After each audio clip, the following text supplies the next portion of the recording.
At heto na nga yung hinihintay yung part 2 ng ating Baguio ride kung saan ito yung naging biyahe natin mula Marilao, Bulacan hanggang Urdaneta, Pangasinan. Kung saan ibiniyahe natin yung dalawang Storm X at isang NXT Storm at ni-range test natin ang isang full charge ng isang battery, nag-speed testing and riding experience din tayo at sa huli sinubukan nating i-charge itong dalawang NXT Storm X dito sa EV charging station ng SM Urdaneta, Pangasinan. I'll let your body decide if this is good enough for you. Already folding it for you. Already folding it for you. I'll let your body decide if this is good enough for you. Already folding it for you. Already folding it for you. You ride it, yeah. Bring it over to my place. You be like, baby, who cares? I know you care. Bring it over to my place. You don't know what you do.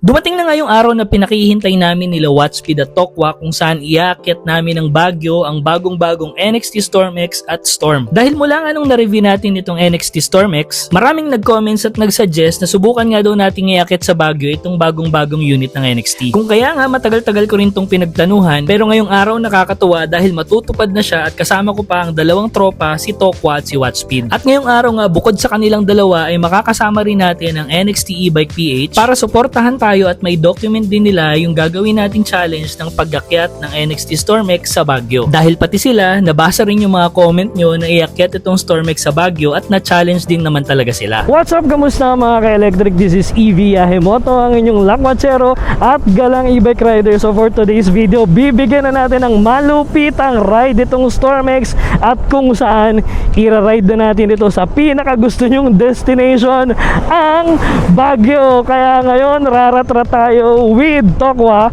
and Watspeed. So ayun guys, nanggaling kami sa Marilao. Biyahe tayo ngayon papuntang Baguio, pero mag-i-stop over tayo sa SM Urdaneta dahil ang range po nitong ating Storm X ay 200 kilometers tapos paahon pa. So expected na kailangan naming mag-charge in between. So SM Urdaneta po yung napili naming magiging stopover namin for resting and charging na rin dahil doon po ay merong EV charging stations. Since ang dala namin ay Storm X,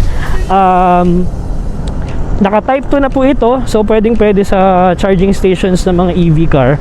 And si Storm X naman, si Storm naman po, yung base ng Storm X, hindi siya naka type 2 charging.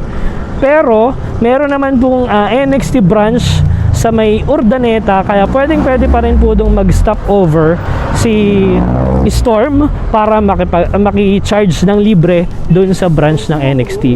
So sa lahat po ng NXT e-bikes, libre po ang charging sa lahat ng NXT branches. So mula po sa bahay hanggang SM Urdaneta around 169 kilometers. So siguro may mga matitira pang mga 20 to 30% nun, no?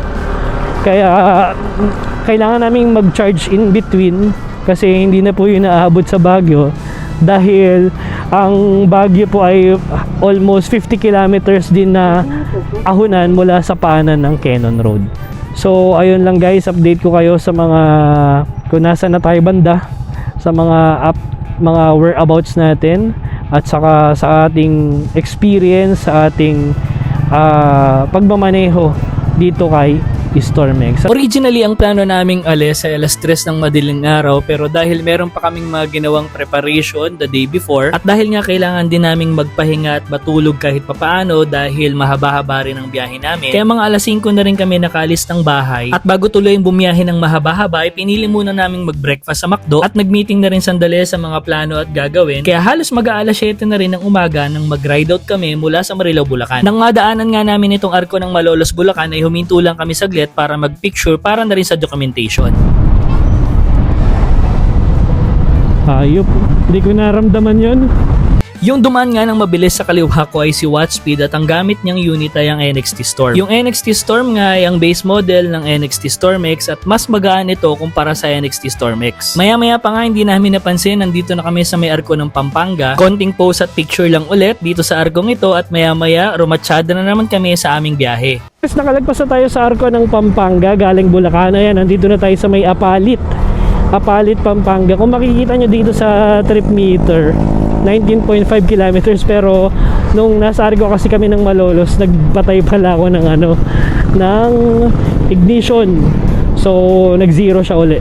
So dito sa mga kasama ko sa Storm at Storm X ni Tokwa at saka ni Wattspeed, nasa 40 kilometers na sila. Galing dun sa McDo sa Manila kung saan kami nag-breakfast bago kami umalis. Pero actually pag mula sa bahay mga 6 kilometers, so 46 kilometers na yung binabiyahe natin. And meron pa siyang 82%. According dito sa Google Maps na nakapin sa SM Urdaneta, ay may 128 kilometers pa tayo na tatakbuhin. So ayan, kita-kits sa susunod natin na arko na madadahanan, or baka sa next na province na, baka Tarlac na after Pampanga na, no? Tapos update ko kayo sa ating percentage kung ilan pa yung natitira, ilang kilometro pa, ganyan. And yun, hopefully makapag-charge nga tayo pagdating sa EV charging station sa loob ng SM Urdaneta. Naalala ko maraming nagtatanong kung pwede daw bang ilusong sa baha itong NXT Storm X. Well, hindi ko pa natatry dahil yung bahang nadaanan namin ngayon ay hindi naman ganun kataasan. And again, hindi ko naman nire-recommend siyang ilusong sa baha. Though pwede naman for emergencies, pero not to the point na ilulubog mo itong buong e-bike mo sa baha. At ito nga, nung nakadaan tayo sa kalsadang medyo maluwag-luwag, medyo napapiga na tayo at nag-speed 2 and speed 3 na tayo para masubukan ang lakas at bilis nitong NXT Storm X. Voltaris Pro S ang huling nasubukan ko na malakas at mabilis na unit ng NXT. Pero ang masasabi ko, di hamak na mas malayo ang hatak at bilis nito sa Voltaris Pro S. Maya-maya pa nga nadaanan namin ang branch ng NXT dito sa San Fernando, Pampanga. At dito pa rin nga sa San Fernando, Pampanga, pag ikot namin paglagpas ng tulay, huminto muna kami para magpahinga ng saglit dahil 2 oras mahigit na rin kami nagbabiyahe. Para na rin makainom ng tubig at ako makainom ng gamot dahil may ubot sipon nga ako nung nagbiyahe kami. At yung mga nakalipas na araw nga bago kami magbiyahe ay may lagnat pa ako. Buti na lang din talaga sa awa ng Diyos ay gumaling ako sa lagnat dahil yung ubot sipon kayang tiisin pero yung lagnat mahirap lalo na sa biyahe. So ayun mga ka-electric, nandito na tayo sa San Fernando, Pampanga. Nag-stopover lang kami saglit para uminom and mag-hihi break. So nakaka 70 kilometers na kami at ang battery ko ngayon ay 73%. So on the way to SM Urdaneta, may 109 kilometers pang natitira at 3 hours na biyahe pa. So medyo traffic din kasi gawa ng araw nga. Pero kung biyahe namin madaling araw, mabilis-bilis naming mararating gawa ng malawak ang daan dahil madaling araw pa. Kaya lang po, mga puyat pa kami. Kaya ayun, minabuti naming umidlip kaysa sa naman magbiyahe kami ng madaling araw pero mga gegewang-gewang kami sa daan kasi inaantok na. Mahirap na rin, baka madisgrasya dahil may inaantok. So far, pantay-pantay naman ang energy namin nila Wattspeed tsaka dito ako. Ayun. Ayun, pantay-pantay naman yung energy namin. At eto, naghihintay lang kami ng hindi, parang hindi gumagana yata yung dahil may traffic enforcer. Oo. So ayan, medyo bibilisan na namin ang takbuhan kung hindi naman traffic. Didiretso na kami para mabilis-bilis kaming makarating. Matagal naman dito. Sabi mo on the way tayo sa Baguio. Pumunta po kami sa Baguio. Opo. Galing po kami Marilagulaan. Siya nga pala ang range test na gagawin natin ngayon dito sa Storm X at Storm ay hindi lang basta chill ride para mapaabot ng 200 kilometers itong Storm X. Dahil nga sa malalakas itong mga unit na to, ang magiging pigaan naming tatlo sa throttle ay pinaghalong speed 1, 2, 3 at sports mode. Kung saan ito yung normal o typical na takbuhan ng mga nakamotor para maikumpara at malaman natin kung ano ba ang magiging actual range ng isang full charge na battery ng aktwal at normal na takbuhan sa kalsada nang hindi nagpipigil sa pagpiga sa throttle. Siya nga pala pala, kaming tatlo ay may lisensya ha. At hindi ko rin inire-rekomenda na magmaneho kayo nitong StormX at Storm ng walang lisensya. Siya nga rin pala sa aming pagmamaneho kahit na medyo may kabilisan, kami po ay nag-iingat at kinoconsider pa rin natin ang ating sariling kaligtasan, maging kaligtasan ng mga kasabay natin sa kalsada. Nakatres ako kayo. Ay, talaga ba? Sige nga. Kaya lang, bitin na eh. 68%. Aminin man natin o hindi, lalo na sa mga riders dyan, kapag maluwag ang daan, hindi mo mapipigilang hindi pipiga ng malakas. Pero sana sa mga nagmamaneho dyan ng two wheels e-bike, wag na po tayong gumaya sa kanila na hindi nag-helmet. Kasi yung mga e-bike na naglalabasan ngayon, o sabihin na nating electric motorcycle, hindi na po basta-basta yung bilis nito. Kaya bukod sana sa may lisensya ka, ay magsuot ka rin lagi ng helmet tuwing gagamitin mo ito, at the same time, sumunod sa mga traffic rules and regulations. Guys, speed testing tayo ng speed 1. Teka lang ha. Speed 1. Speed 1 ako ha. Speed 1, 52, 55. So sa panel naka 55. Sa GPS ng Google Maps ay 50. Okay, speed 2. Speed 2.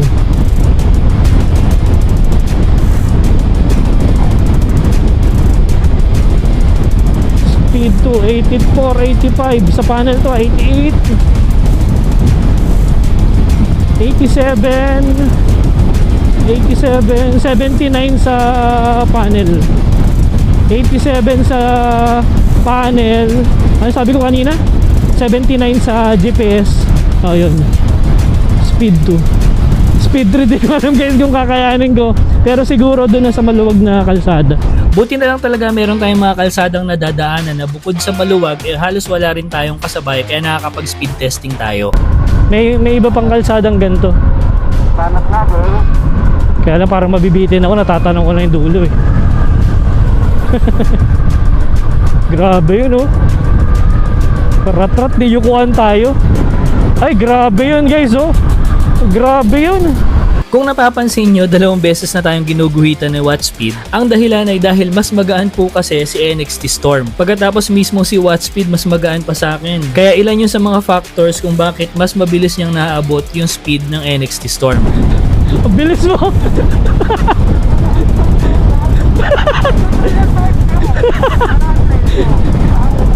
Putik ka. Ayun na, sa Tarlac na tayo. Woo! Tarlac na. Ibang way kasi. Kaya pinilit yung dito tayo makadaan. Siguro dito muna tayo banda. Wag banda ron. Hintayin. Ano ka, Bambang? Bamban. So ayun guys, nandito na tayo sa may tulay na nag-uugnay sa Pampanga tsaka sa Tarlac. So ayan. And time check, 11:14. So dito kasi sa akin sa trip meter ko 71 kilometers na kasi napatay ko to kanina. Pero ang tinakbo na namin is 92 ba? 92 plus 6, so 98 kilometers na yung tinakbo namin. And may natitira pang 85 kilometers away sa SM Urdaneta. And may natitira pang 60%. Ayan. So, hihinga lang kami ng saglit. Tapos, rat-rat na ulit. Sobrang natuwa talaga ako nung makita ko tong arko ng Bamban Tarlac. Dahil nung nakaraang nag-range test ako ng Voltaris Pro S ay hindi namin to nadaanan ni Wattspeed dahil sa ibang way kami pinadaan ni Google Maps. Huling daan ko pa dito ay yung nagbagyo ako nung January. Nung mga oras na to ay mag-aalas 12 na rin at medyo nakaramdam na kami ng gutom. Alas 6 pa yung huling kain namin ng almusal kaya dito sa hindi kalayuan nung makakita kami ng karinderya eto sige bana at kain muna kami ng tanghalian. Natatawa nga ako dito sa dalawang kasama ko kasi mga nag-solo race lang. Takot daw silang bumigat yung kanilang mga tiyan dahil baka tawagin ng kalikasan. So ayun guys, katatapos lang namin mag-lunch ngayon. Time check, 12:32 na. And nandito na kami ngayon sa Bamban, Tarlac. So bumiyahe kami gamit ang 3 e-bike, which is, ito yung nakikita nyo ngayon. At ito nga, ipapakita ko sa inyo yung ginamit nating mga unit sa araw na ito. Which is, ang mga e-bike na to ay NXT, Storm X at Storm. Sino kayang may gamit ng unit na to, no? Kilala nyo ba yung sticker na yan? Sige, pakita natin. Watt speed lang naman yan. No? So ngayon, mag-check tayo ng battery percentage, kung ilan yung natitira, and battery voltage.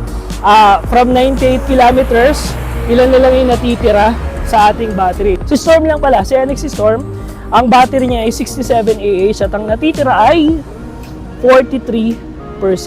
Ang unit na to, kilala nyo ba yan?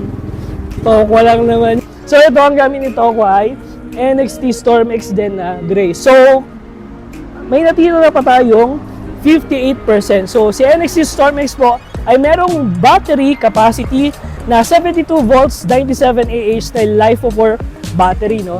So dito na tayo sa ginagamit nating unit ngayon. NXT Storm X din ito.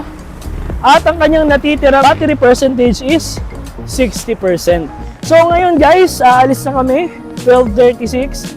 Ang first charging namin papuntang Baguio is sa SM Urdaneta. So kita-kits tayo doon mga ka-EBIyahe. Matapos nga naming makapag-ayos uli ay hindi na namin pinatagal at nagsimula na ulit kaming bumiyahe. Ayun guys, galing sa aming lunch, diretso na kami ngayon sa SM Urdaneta. And meron pang natitirang 2 hours and 14 minutes, 83 kilometers pa, no? Grabe yung si Watt Speed, oh. Grabe, ang bilis, winaswasan tayo.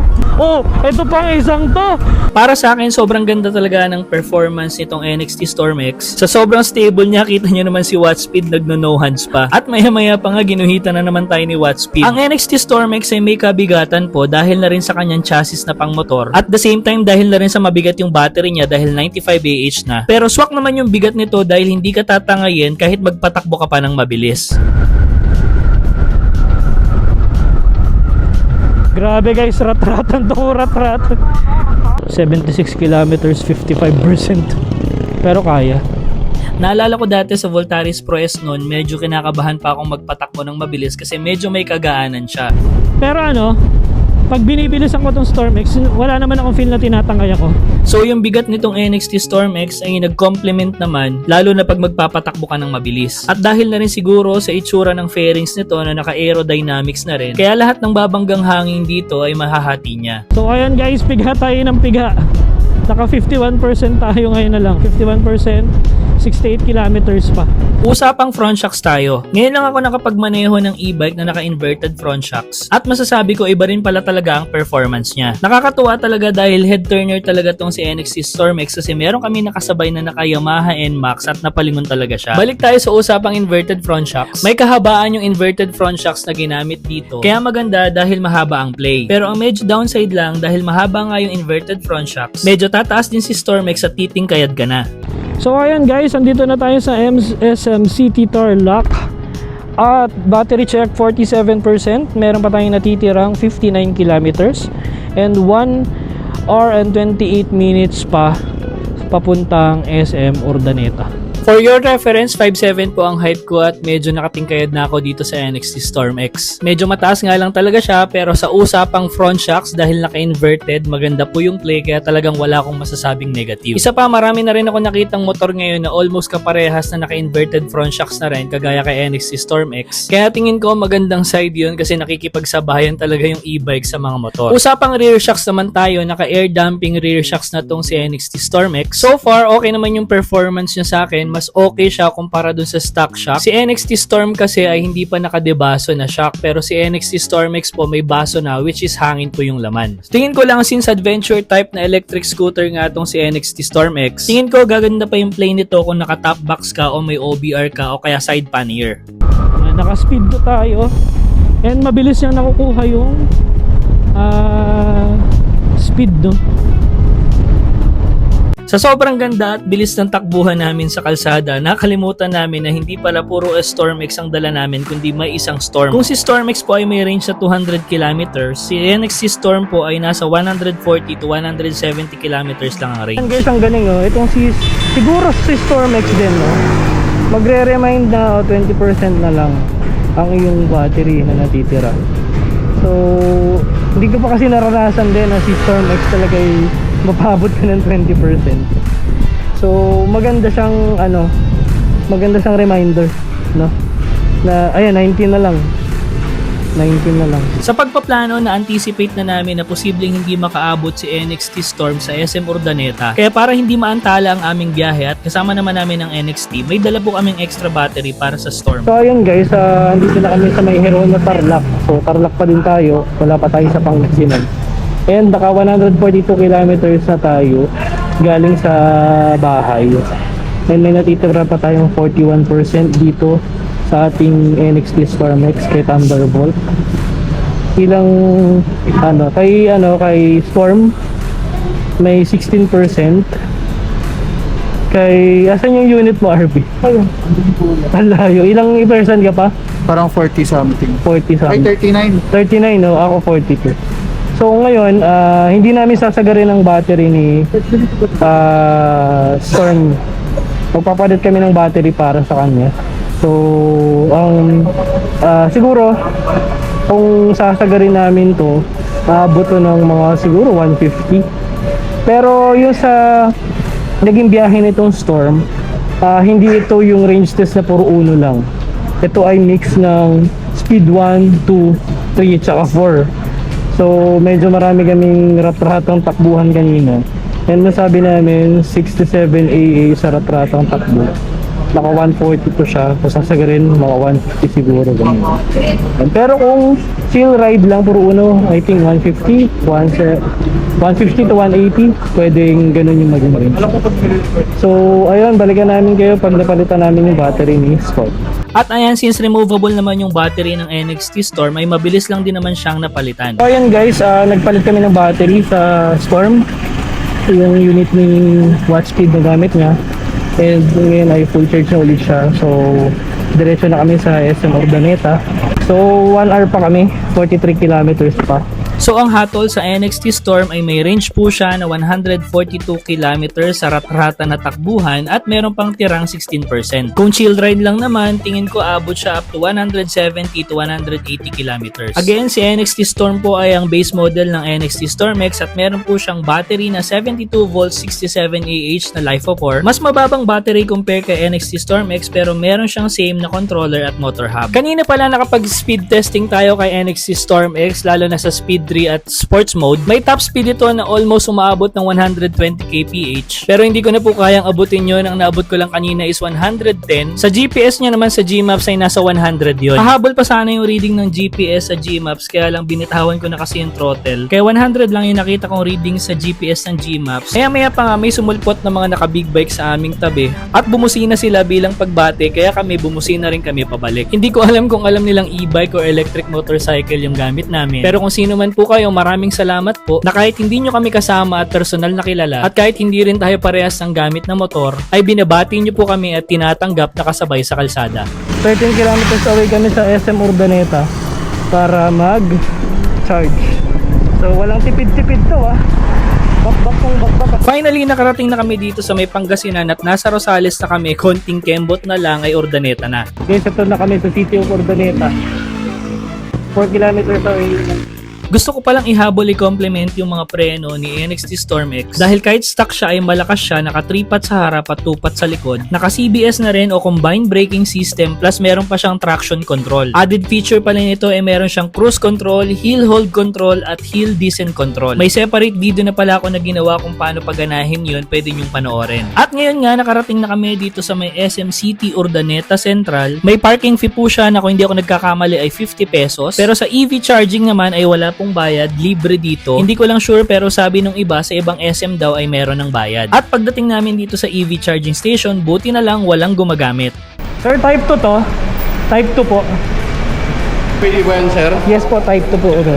Sa una, medyo hesitant lang yung mga gwardyang nakausap natin dahil siguro first time lang din nilang maka-encounter na merong e-bike na magcha-charge sa type 2 charging nila. Ilang kilometer yung full charge yan, sir? 200 kilometers. 200? Actually, galing po kami Bulacan pa ngayon. So, may natira kaming 18%.